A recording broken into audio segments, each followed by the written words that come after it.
الحمد للہ رب العالمین والصلاة والسلام علی اشرف الانبیاء والمرسلین اما بعد فاعوذ باللہ من الشیطان الرجیم بسم اللہ الرحمن الرحیم۔ ویورز اینڈ لسنرز، میں ہوں سید شہریار داؤد۔ قرآن مجید فرقان حمید میں اللہ رب العالمین ارشاد فرماتا ہے فاذکرونی اذکرکم واشکروا لی ولا تکفرون، یعنی اللہ تعالیٰ کا شکر ادا کرو۔ اللہ تعالیٰ فرماتا ہے تم میرا ذکر ادا کرو۔ کٹ۔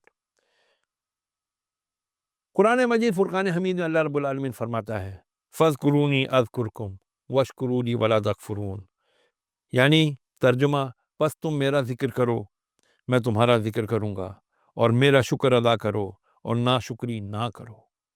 کتنا واضح پیغام اللہ رب العالمین نے ہمیں دے دیا۔ آج ماہ مبارکہ رمضان المبارک کا 12واں روزہ ہے، اور 12ویں کی نسبت سے ہمیں ایک شکر ادا کرنے کی آیت پڑھنے کا موقع ملا، اور میں نے اس کا ترجمہ بھی آپ کی بارگاہ میں پیش کیا۔ اللہ رب العالمین قرآن مجید میں ایک اور جگہ ارشاد فرماتا ہے، میں ترجمے کا مفہوم عرض کرتا ہوں، اور یاد کرو جب تمہارے رب نے اعلان کیا کہ اگر تم شکر کرو گے تو میں تمہیں اور زیادہ دوں گا، اور اگر تم ناشکری کرو گے تو یقیناً میرا عذاب سخت ہے۔ آپ کہیں گے شہریار صاحب مغفرت کے عشرے کے اندر آپ یہ والی آیتیں کیوں سنا رہے ہیں؟ میں یہ اس لیے سنا رہا ہوں کہ مجھے آپ سے اور آپ کو مجھ سے پیار ہے، مجھے آپ سے ہمدردی، آپ کو مجھ سے ہمدردی ہے۔ یہ ہمارا کام ہے کہ ہم اپنے ایک دوسرے کی اصلاح کرتے چلے جائیں۔ آج ہمارے معاشرے کے اندر کیا ہم میں سے ہر ایک یہ نہیں کہہ رہا ارے میرے پاس تو کھانے کو نہیں ہے؟ کسی سے حال پوچھو تو وہ رونے دھونے لگ جاتا ہے، کیا کریں کچھ ہے ہی نہیں، رمضان آ گیا، ہمارے پاس افطار نہیں ہے، ہمارے پاس سحری نہیں ہے، ہمارے پاس راشن نہیں ہے، ہمارے پاس یہ نہیں ہے، ہمارے پاس وہ نہیں۔ شکر نام کی چیز ہمارے پلے ہے ہی کوئی نہیں۔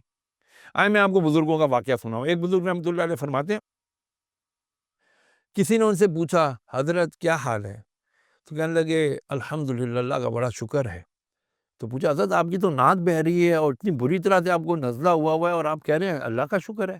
تو کہنے لگے یہ شکر کا مقام نہیں ہے کہ میری ناک بہہ رہی ہے، میرے لوز موشن نہیں بہہ رہے۔ اللہ نہ کرے اگر مجھے اس طرح جلاب لگے ہوئے ہوتے اور میرے کپڑے ناپاک ہو جاتے اور نہ جانے میں کس آزمائش میں پڑ جاتا، تو یہ شکر کا مقام نہیں ہے کہ میری صرف ناک بہہ رہی ہے۔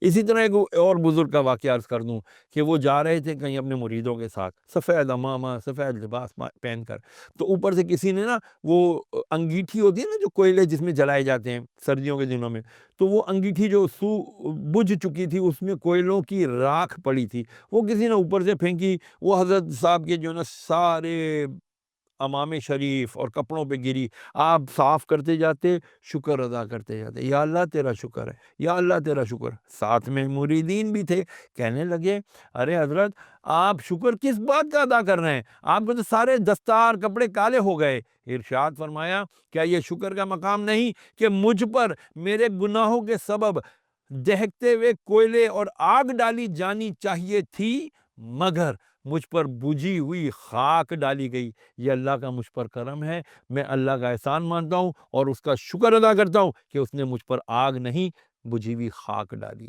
دیکھا آپ نے، یہ ہمارے بزرگوں کا طریقہ رہا ہے کہ وہ اللہ رب العالمین کے فرامین کو کس طرح اپنی زندگی میں امپلیمنٹ کرتے تھے۔ ہم میں سے ہر ایک کی زبان پر زبان قول پر تو ہے کیا حال ہے، شکر الحمدللہ، پر ہماری جو زبان حال ہے وہ ہماری اس بات کی عکاسی نہیں کرتی۔ اگر واقعی ہم اللہ کا شکر ادا کرتے ہوتے تو اللہ کا وعدہ ہے کہ میں تمہیں اور دوں گا، ہمیں اور کیوں نہیں مل رہا؟ اس کا مطلب ہمارے شکر میں کمی ہے۔ دوسری بات یہ اللہ تعالیٰ یہ بھی فرما رہا ہے کہ جب تم میرا شکر ادا نہیں کرو گے تو پھر میرا شدید عذاب تمہیں پکڑ لے گا۔ اچھا جی، سوال یہ آتا ہے جی ہمارے پاس تو اب عذاب حضور کی برکت سے نہیں آئے گا، نہیں آئے گا، اجتماعی عذاب نہیں آئے گا، ٹکڑوں میں تو آ سکتا ہے۔ بچے نافرمان ہیں، یہ عذاب نہیں ہے۔ روٹی کی تنگی عذاب نہیں ہے۔ والدین کی اولاد جو ہے نافرمان ہو چکی ہے، یہ عذاب نہیں ہے۔ کیا ہمارے جو ہے نا دائیں بائیں ایسے لوگ آ چکے ہیں جو ہمیں نقصان پہنچانے کے در پہ ہیں، یہ عذاب نہیں ہے۔ ہمارے سیدھے ہوئے کام الٹے ہو رہے ہیں، یہ عذاب نہیں ہے۔ اگر ہم اپنی آنکھ کھول کر دیکھیں، نور بصیرت سے دیکھیں، تو واقعی یہ عذاب ہے۔ تو یہ موقع ہے ماہ رمضان المبارک کا کہ ہم اللہ کی بارگاہ میں توبہ کر لیں اور جو اس نے نعمتیں عطا کی ہیں ان کا ہم شکر ادا کریں، تاکہ اللہ تعالی ہمیں اپنی نعمتوں میں سے مزید زیادہ عطا فرمائے۔ اجازت دیجیے، اس امید کے ساتھ اپنا بہت خیال رکھیں گے اور اس ماہ مبارکہ میں کثرت کے ساتھ اللہ کا ذکر کر کے، عبادت کر کے، اس کی شکر کے اندر زیادتی کر کے، اس کی نعمتوں کا انشاءاللہ اپنے نام اعمال میں اور اپنے معاملات میں اس کی نعمتوں کا اضافہ کرتے رہیں گے۔ والسلام مع الاکرام۔